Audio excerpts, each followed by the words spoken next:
Hello, welcome to Stronger in the Difficult Places. I'm your host, Dr. Zoe, and today I'm joined by Gloria Vanderhorst, psychologist, trauma expert, and author of Read, Reflect, and Respond, the three R's of growth and change. With over 50 years of experience working across the lifespan, from preschoolers to adults, Dr. Gloria brings powerful insight into how early experiences shape who we become. And today we're going to talk about how men are emotionally conditioned as boys from a really young age and the ripple effect that it has on their relationship and what it means for the women who love them. Listen in. Gloria. Oh, finally, we did Oh, it. yes, we finally did it. Oh my goodness. I am so sorry. It's been a Uh, whirlwind. I don't know what happened to my schedule today, but luckily it worked out. it worked. So we're good to go. So I'd like to officially welcome you to the podcast, Dr. Vanderhorst. And my podcast is about women, especially in difficult relationships. And we are often in difficult relationships with men, not always, but often. And so I really wanted to bring you on today to talk about just give women a different lens of how they can view their partners, Mhm. especially in relation to how they have been emotionally conditioned as men. We are so, and I'm going to say we as a society, we are so judgmental of men for Mhm. good reason. There are so many issues that exist, but yeah, I'd really like for you to shed some light today. So, one of the things that I wanted to ask you was how do early childhood memories, especially those we're not even conscious of, shape the way that men show up in relationships today? Significantly, Yes, powerfully, right. right? Boys come into the world with a broader range of emotional expression than girls do. What? Tell me Yeah. more about So that. I'm, I'm going to say that again. Boys come into the world with a broader range of emotional expression and capability Hmm, than little girls do.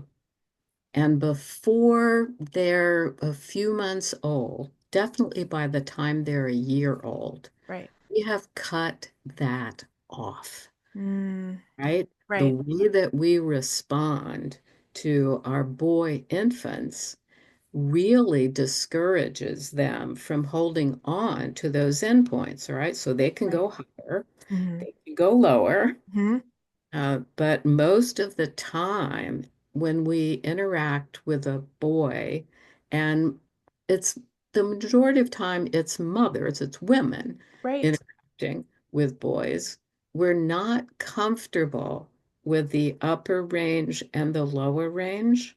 So we don't spend as much time chatting with them when they're in those ranges. Mm, And that trains them very early on. Children are brilliant. It's they our are. own survival Yes. mechanism, all Yes. right? To have intellect and emotional intelligence Hmm. is the survival mechanism for an infant.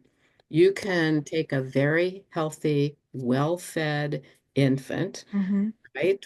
Put him in the stroller, all right? Right. Down the street, walk away, all right?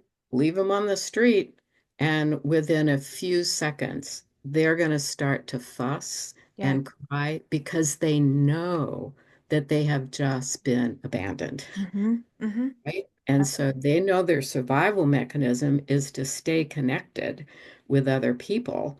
And they're so smart. They are. Infants are so smart. And so when we do this to boys, at that infant stage, we then compound it later Mhm. because when a boy expresses what I'm going to call soft emotions, Yes. we're uncomfortable with that. I have a great little story, if I can tell it, Please. from my daughter was 3, Hmm. and we were visiting neighbors who have a 3-year-old boy. Those guys had played together tons of time before. Hmm. Right? The adults are chatting, the kids are playing very nicely, and my daughter takes his toy out of his hands, right? He tries Hmm. to get it back, he's not successful. And so he starts to whimper, Mm-hmm. and come towards the parents for help. That's Right. normal. That's natural. He should Absolutely. be doing that, right? Yeah. He should say, "Hey, come help me. This girl won't give my toy back." Right. And he's got tears coming down and he's crying. He gets next to his dad, and his dad backhands him in the chest, Oh, hands him on his butt. All right, stop crying. Now that's an extreme example, and that right. that was a very intelligent. That's not a stupid man, all right? Mm-hmm. That's a Mm-hmm. very intelligent, very well educated Mm-hmm. man. It is the discomfort with emotion that was expressed there. And we do that to boys all throughout their life. We are not comfortable with their expression of emotion. And then, we use the male population for Mhm. defense, Yes. right? Right. We And do. so we train them and prepare them to shut off the softer end of emotionality so that we can use them for defense. Right. And I see that in relationships with women.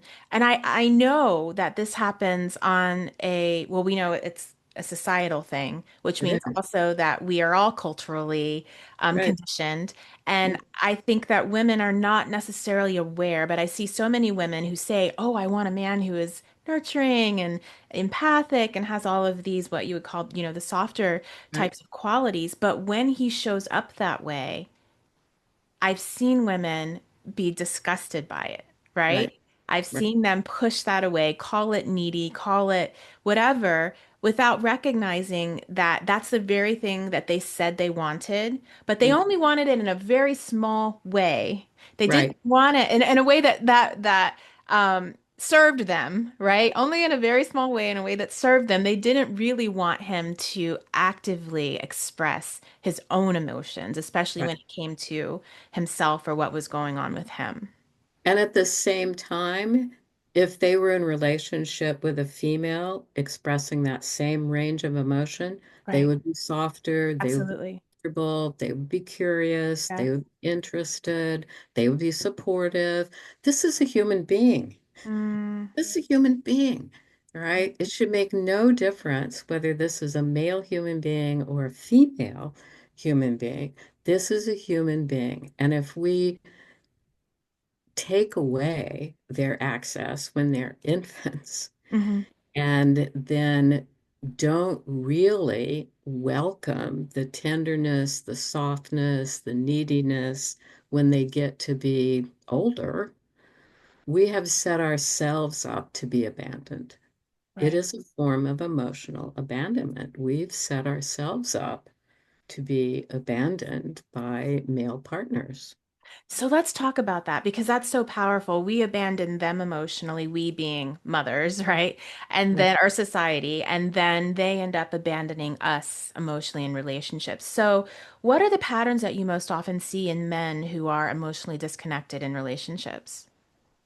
There's a power pattern. There's What's that? competence. Um, the power pattern is in terms of competition. hmm I want to be the best on the field. Now, hmm that could mean I want to be the fastest on the assembly line. That could be I want to be the best lawyer in the law firm. I want to stand out because that will satisfy me emotionally. So if you think of it as emotional food, we starve our males. hmm And hmm so naturally, they're going to seek out emotional food. And so, competence, I can be the best in whatever it And how is. does that look in a relationship between maybe a husband and a wife or a girlfriend and a boyfriend? It looks like an investment, hmm right? So, think about it. All right. The guy who wants to be the best soccer player in the neighborhood, hmm he's going to get his soccer gear out after he comes home from work, 2, 3, 4 days a week. All right. Saturday, half of the day at least. On Saturday, he's not going to be physically available. Right.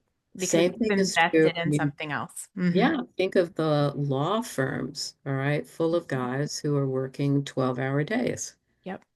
Hmm. They're not going to be available. They're not only not available to their wives, they're not available to their children, they're not available to Hmm. their friends, and they're not available to themselves. Mm. They don't have So time true. for reflection, Right. Right. right? And so competence, all right? And then power is the other dynamic that we educate as valuable for men. Hmm. Hmm. And it could be power in any way that I'm in control of the finances Hmm. of the house and how we spend our time and how we use our resources. I'm in control of the way that the house is organized in terms of giving directions, having high expectations, even around the dinner table. Hmm. Household where dad has that power structure, the dinner table becomes his forum Mm. for directing all of the other members of the family. And it can vary, all right? Maybe the kids Right. are expected to come with a story to tell of how well they did in school. Hmm. Today, maybe they're expected to be silent, Hmm. right? So that dad can tell about all of his exploits, but it's a power over dynamic. And Hmm. we've trained men to think in those terms. The third one is the male who just withdraws, Right. right? So he does his work. He is totally responsible for his family. He cares about his family, but emotionally, he can't figure out how to express that. Mm. All Wow. right. So he's the guy in the recliner in Mhm. front of the television. Right. Or playing video games or Right? whatever. Yeah, Right. in today's world, he's playing video games for sure. Yeah. Yeah. Hmm. But we've organized the world that we live in to create these dynamics in males. And it will take time and effort Hmm. to make a change, to really educate the entire population that everyone should have access to the full range of emotions and that it's all right for a guy to cry, Hmm. even at a movie Hmm. that has some tenderness or some particular meaning Right. to it. And that you should embrace that, not be afraid of it, not kind of distance from it. And so here's what comes up to for me as we're talking about this is so what does healthy masculinity look like when it comes to an expression of emotion versus healthy femininity? Because That's a I think people get really confused and they feel like, well, that's not masculine. So then what is healthy masculinity? Well, it is true. We do believe that if men express the softer range of emotions, that it's not masculine. So we have to first change our concept of masculine into human, Right. right? If we were focused on what is human Mm-hmm.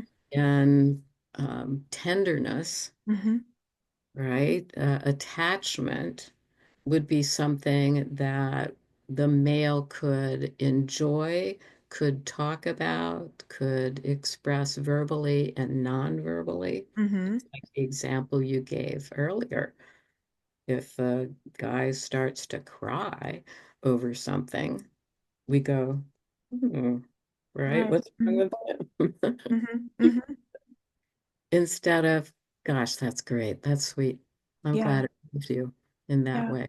So that's one of the things that we can do is that we can change our own approach to the emotionality of men. We also have to learn to change our approach to the intensity, Okay. right? So if a guy cannot get intense, irritated, angry, Mm, And the message that you're sending is that even that higher range of emotionality is unacceptable. Well, you've already robbed me of the lower range. right. Now you're going to shame me. You're not going to rob me. You're going to shame me. Amy. Yeah. The upper range, and there's hardly anything left here. In the That middle. I can Right. be neutral, right? I can just kind of stay in neutral, and then I become service oriented. I can bring home the money, Mm-hmm. mow the lawn, Mm-hmm. I can fix the car. I become very service oriented, and I can't connect with another person if I'm focused only on service. Right. And if I'm stunted in my ability to express my emotions, Right. because when we think of those intents, that, maybe some of their testosterone or their masculine energy does, drive them towards, then are fearful of it. And so we shut that and shame that down. And we also, in some ways, I mean, the only word I can use is disgusted by the other softer emotions. And so men are not really able to express the full range Right. of their own masculinity and just humanity, as you said. Right. Wow. But the beautiful part about a brain Hmm. is it holds on to all of those feeling states, Yes. right? Even Yes. though culturally we Hmm. have shut the guy down, the brain holds on to Doesn't all of it. disappear. Hmm. Nope. So when I'm working with couples, I send to them a list, probably 4 pages of just names of feeling words, That's great. right? I And, do and I that say, same thing. laminate it if you have to, Hmm. Hmm. or copy it as many times as you need to put it in every room in the house. Hmm. And it has to also stay on the kitchen table, Hmm. all right? So that when you're making an effort to express something, just read down, right? Find your emotion on the chart. Yes. Your brain just automatically recognizes it. It's like Hmm. a miracle, Hmm. Yes. right? I Yes. can't create it, I can't generate it, but my brain will immediately recognize it. And then I can have a conversation. So that's one of the ways that you take a man and expand his feeling vocabulary so that he gets an opportunity to Right. say, oh, it's that. That's what's the emotion I'm carrying. That's really good. That's so good. I also do that with emojis, the faces, and Mhm. the feelings with some of my clients. Now, I know a lot of women listening to my podcast may be in a relationship where they definitely feel disconnected from their partner, where they're feeling like they're doing all of the emotional labor in the relationship. And Mhm. so yes, we've identified what we do as a society and as a culture to men to create this, but women who feel very stuck in this place, what is the first step they can take to really release themselves of this dynamic, which is unhealthy for both of us, and maybe move the needle a little forward with their partner? They could pay attention to their partner's body. We Mm, carry emotions in our bodies, right. Yes. right? So there's tension, there's movement, I have a friend who was visiting once, and we're talking about things like this, all right? And he's sitting on the couch, he's got his legs crossed, and his foot Hmm. going like that, right? Yep. I said, you're asking about feelings, Yeah. right? And I noticed this foot Hmm. going like that. What feeling is in that foot, right? Hmm. And so the anxiety is obvious there, Right. right? I'm Right. nervous about going into this territory and Hmm. talking to you about feeling states. So we can pay attention to the partner's body. Mm. And I think we were reluctant to do that because we're really uncertain. But if you just say, I notice your foot is just jiggling. I'm interested. I'm curious. Right. It's telling me something Hmm. about what you're feeling, right? Yeah. Or notice you keep doing this. I don't know why. Mm-hmm. You keep rubbing your face in some way, Mm-hmm. right? I know it has a feeling associated to it. Uh, let's talk about it. Let's figure it out. I mean, that's wonderful, and that's modeling as well that it's okay to talk about feelings. It's letting your partner know that you see them, Mm, right? And we all know that we communicate way more in our body language, our tone, our energy than we do with our words. right. So it's acknowledging that. That's great. That's great. I think the other thing for women is Hmm. not to be afraid of feelings. I think we have been trained Of men's feelings. of to be afraid of men's feelings. We have been. We've either, like I said, been fearful of their big feelings, or I think also there's a part of it that feels unsafe when a Mm, man has even softer feelings because right, we want our men to be the strong, like you said, we want them to be in service of us, right? We right. want them to be the strong men who take care of us in all the ways, emotional and physical. And Mm, if they're expressing something else, it makes us feel like, oh, maybe we're unsafe. right.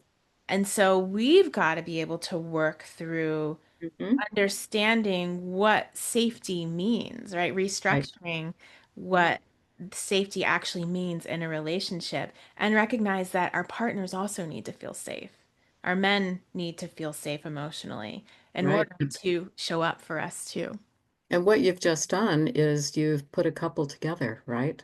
Just Mm, talking about the very fact that right. they can be transparent, curious, Yeah. interested Yeah. in each other, instead of making emotion a topic that just doesn't get discussed, doesn't get brought up at all. And if your partner says something like, I just don't do much thinking or feeling, I should say, I just don't do much feeling. That doesn't mean anything for me. I don't know what I feel. Feelings are, useless or waste of time or whatever. What kind of response would you encourage a woman to give? I would encourage a woman to say, everybody has feelings. Hmm. And I know that as a culture, we've really been responsible for shutting down feelings in guys. Hmm. Mm. And, and the only access that a guy has most of the time is to intense negative Right. feelings, right? So I would just really say that's not going to be healthy for either one of us in the long run, right? We both need to be able to access and talk to each other about the full range of feelings. So, you know, get a can with cards that are full of feelings. You can order those on Amazon, Yeah. right? Look up feeling sheets, look for feeling charts, Hmm. right? And play with them. I think it's so powerful for you to say, even though you're not aware of your feelings, they're still there. And They're so there. it's not questioning whether you have them. It's acknowledging that you do, and it's okay to express them, or it's okay to dig for them because maybe you've buried them so deeply that you don't have access to them or a name for them. Because I Right, also know that we name feelings for girls, little girls, and women, and we don't always name those feelings and stuff. It's instead of, unless I should say, it's just anger, right? right. With men, we don't tend to name those feelings. And so men don't develop the language for feelings That's either. right.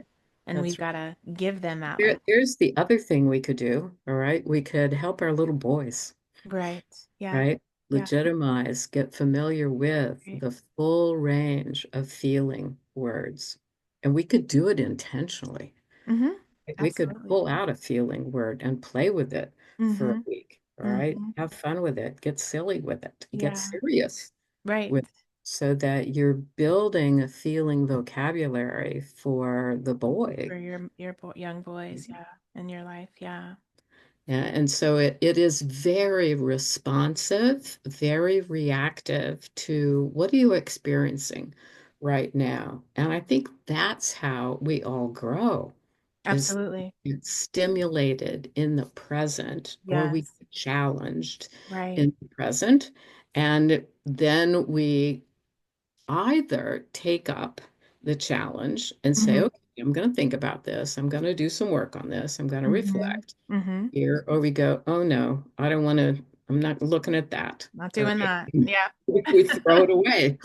Right. But even Right. the ones we throw away are going to come back up Mm.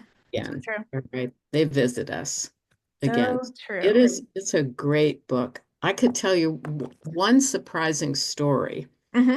Um, um, a, a guy that went to high school with my brother, right? Guy's Mm-hmm. 80 years old. Mm-hmm. I got a phone call from this guy out of the blue, have not seen him since he was in high school. Now that's decades ago. Right. He saw the book, he bought the book, he started making use Wow. of it, and he said, I was just going to sit in my recliner Mm. until I die. But Wow. he said, this book has really brought me back to life, Mm. right? And I Mm-hmm. have goals now. I love taking pictures. I'm going to post my photography. I'm going to see if I can sell my photography. It was just like he blossomed. It was just like came to life. That's fantastic. It's a great story. It's a It great, is. It's a beautiful story, and it's one of the things that I love so much about being a writer is the influence that we can have on people that often we never see, will never meet. And right, you're a therapist as well, and so right, the one-on-one, we get that response when we are in session with one person, but the right. reality is that our words, number one, they live longer than we do. They And do. yeah, Right. and they can influence so many more people. So that's a wonderful story. Thank you for sharing that. You're welcome. Yeah, it's beautiful to be able to have an impact and see someone change. I love the process. Mm-hmm. It's why we do the work that we do. Bye. So, your book emphasizes the importance of reflection and response. How Right. might this 3 R's framework help someone in a difficult relationship understand their own role and in the relationship and break out of those patterns? I think anything that we do to learn more about ourselves Mm-hmm. and how we're functioning emotionally is going to immediately translate into relationship. So when you go through this book and you pick out an essay to respond to, and the title of it just grabs you for Mm-hmm. that moment, you will know that some part of you is seeking information, clarity, some piece of you wants to disclose something, Mm-hmm. wants to educate you, Mm-hmm. right? Wants to embrace you. Right. And so making use of those essays is really an excellent way to dive deeper into your own emotional history. We all have emotional histories. Mm-hmm. We all have traumas, Right. right? Some of them are little traumas, some of them are giant, big traumas. We all have traumas, and they all impact us. Mm-hmm. Nobody gets away scot-free, right? Regardless of whether it's just the small trauma or a really big trauma, they impact how we interact with others. So this book is a great resource for educating yourself about how are you feeling, what's happening inside of you, and pulling up some of the memories that have led to shutting down a particular feeling. Can you name what those 3 R's are again? Read, reflect, respond. Read, reflect, respond. Okay. And that's what people can do with your book. And the name of your book is Read, Reflect, Respond. Respond, right? The Yeah. 3 R's of growth and change. Yes. Wonderful. Well, thank you so much for coming on and sharing your wisdom with my listeners. Can you give a woman out there one last word of encouragement who's feeling frustrated, stuck in a difficult relationship with a husband who's completely emotionally detached? Go find a feelings sheet Hmm. or order a can from Amazon Hmm. that has feeling words Yeah. on it and begin to use it.